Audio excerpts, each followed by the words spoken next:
Halo semuanya, di video kali ini kami akan membahas tentang persyaratan teknis dan mutu laboratorium berdasarkan SNI ISO IEC 17025 tahun 2008. Video ini dibuat oleh kelompok C9 yang beranggotakan Fatimah Rahmasari, Nur Anissa Kusmawardani, Widya Anastasia Ningtyas, Anggita Ningtyas, Nurma Sulistyawati, dan Nikada Gita Atika Gunadiani. Nah, untuk persyaratan teknis dan mutu laboratorium ini, kami bagi menjadi dua pembahasan. Yang pertama adalah persyaratan teknis, kemudian ada persyaratan mutu. Di persyaratan teknis di sini akan dibahas mengenai umum, personel, kondisi akomodasi dan kondisi lingkungan, metode pengujian, metode kalibrasi, dan validasi metode. Kemudian ada peralatan, ada ketertelusuran pengukuran, pengambilan contoh atau sampel, dan yang terakhir adalah penanganan barang yang diuji dan dikalibrasi. Sedangkan di persyaratan mutu di sini akan dibahas ada prosedur pengendalian mutu dan kemudian catatan-catatan mengenai persyaratan mutu. Kita ada persyaratan teknis. Nah, yang pertama adalah umum. Berbagai faktor yang menentukan kebenaran dan kehandalan pengujian dan atau kalibrasi yang dilakukan oleh laboratorium antara lain adalah yang pertama ada faktor manusia, kemudian ada kondisi akomodasi dan lingkungan, ada metode pengujian dan metode kalibrasi dan validasi metode, yang keempat ada peralatan, kemudian ketertelusuran pengukuran, pengambilan contoh atau sampel, dan yang terakhir penanganan barang yang diuji dan dikalibrasi. Kontribusi masing-masing faktor terhadap ketidakpastian pengukuran total sangat berbeda pada tipe pengujian dan yang satu dan yang lainnya, dan pada tipe kalibrasi yang satu dan yang lainnya. Laboratorium harus memperhitungkan faktor tersebut dalam mengembangkan metode dan prosedur pengujian dan prosedur kalibrasi, dalam pelatihan dan kualifikasi personel, dan dalam pemilihan dan kalibrasi peralatan yang digunakan. Yang kedua ada personel, yaitu manajemen laboratorium harus memastikan kompetensi semua personel yang mengoperasikan peralatan tertentu, melakukan pengujian dan atau kalibrasi, mengevaluasi hasil dan menandatangani laporan pengujian dan sertifikat kalibrasi. Manajemen laboratorium juga harus merumuskan sasaran pendidikan, pelatihan dan keterampilan personel laboratorium. Selanjutnya, laboratorium harus memperkerjakan personel tetap atau personel kontrak. Laboratorium harus memelihara uraian tugas yang berlaku untuk personel manajerial, personel teknis, dan personel pendukung inti yang terlibat dalam pengujian dan atau kalibrasi. Manajemen harus memberi kewenangan kepada personel tertentu untuk melakukan jenis pengambilan contoh atau sampel pengujian tertentu, untuk menerbitkan laporan dan sertifikat kalibrasi, untuk memberi pendapat dan interpretasi, untuk mengoperasikan jenis peralatan tertentu, dan harus memelihara rekaman yang relevan dari kewenangan, kompetensi, pendidikan, dan kualifikasi profesional, pelatihan, keterampilan, dan penanganan seluruh personel teknis. Yang ketiga yaitu kondisi akomodasi dan kondisi lingkungan. Fasilitas laboratorium harus disesuaikan sehingga mampu memfasilitasi kebenaran pengujian maupun kalibrasi. Laboratorium juga harus memantau, mengendalikan, serta merekam kondisi lingkungan seperti yang dipersyaratkan oleh spesifikasi, metode, dan prosedur yang relevan. Serta laboratorium harus memiliki pemisah yang efektif antara ruang yang berdampingan. Yang keempat yaitu metode pengujian, metode kalibrasi, dan validasi metode. Secara umum, laboratorium harus menggunakan metode dan prosedur yang sesuai untuk semua pengujian maupun kalibrasi. Laboratorium juga harus menggunakan metode pengujian maupun kalibrasi yang memenuhi kebutuhan pelanggan. Selanjutnya, metode yang dikembangkan laboratorium harus terencana dan ditugaskan kepada personel yang kompeten. Jika diperlukan metode tidak baku, maka harus mendapatkan persetujuan dari pelanggan. Selanjutnya, validasi metode.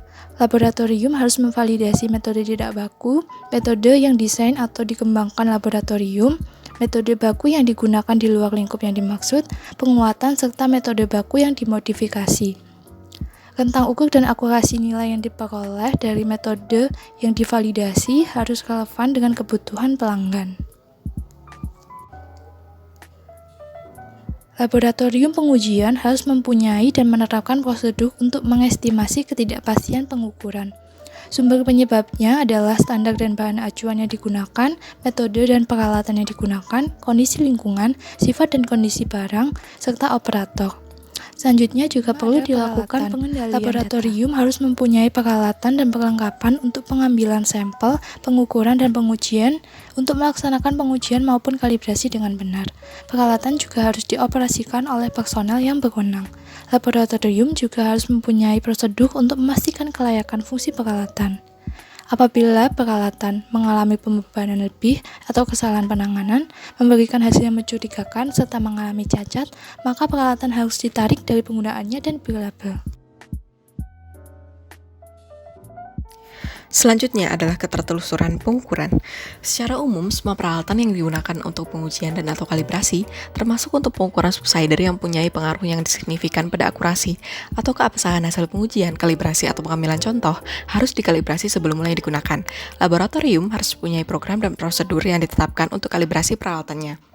Untuk laboratorium kalibrasi, program kalibrasi peralatan harus dirancang dan dioperasikan sedemikian rupa untuk memastikan kalibrasi dan pengukuran yang dilakukan laboratorium tertelusur ke SI. Untuk laboratorium pengujian, persyaratan yang diberikan pada poin 1 berlaku untuk peralatan ukur dan pengujian dan fungsi pengukuran yang digunakan, kecuali bila telah ditetapkan bahwa kontribusi yang terkait dengan kalibrasi berkontribusi kecil terhadap ketidakpastian total dari hasil pengujian. Kemudian, standar acuan dan bahan acuan. Laboratorium harus mempunyai program dan prosedur untuk kalibrasi standar acuan yang dimilikinya. Bahan acuan harus, bila mungkin, tertelusur ke satuan pengukuran SI atau ke bahan acuan bersertifikat.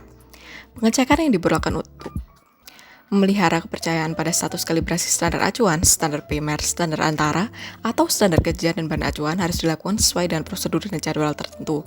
Laboratorium harus mempunyai prosedur untuk penanganan, transportasi, penyimpanan, dan penggunaan bahan standar acuan secara aman untuk mencegah kontaminasi dan penurunan mutu, serta untuk melindungi integritasnya.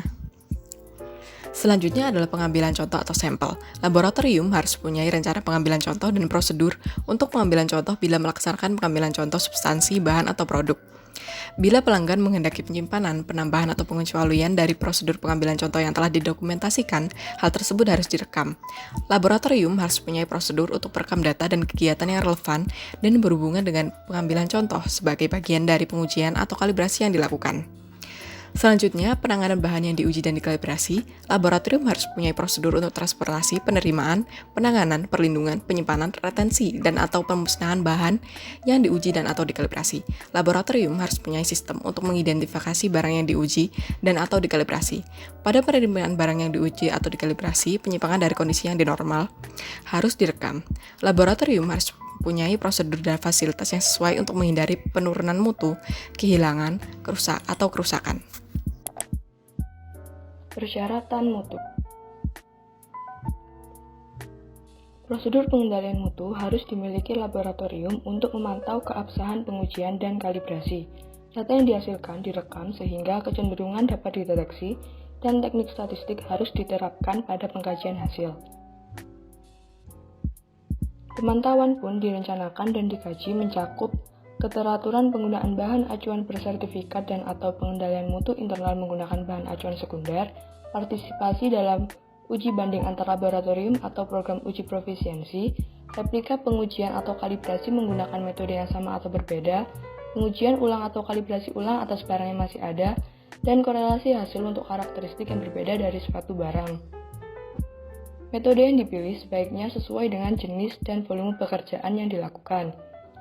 Jika data pengendalian mutu yang dianalisis berada di luar kriteria, tindakan yang direncanakan harus dilakukan untuk mengoreksi permasalahan dan mencegah pelaporan hasil yang salah.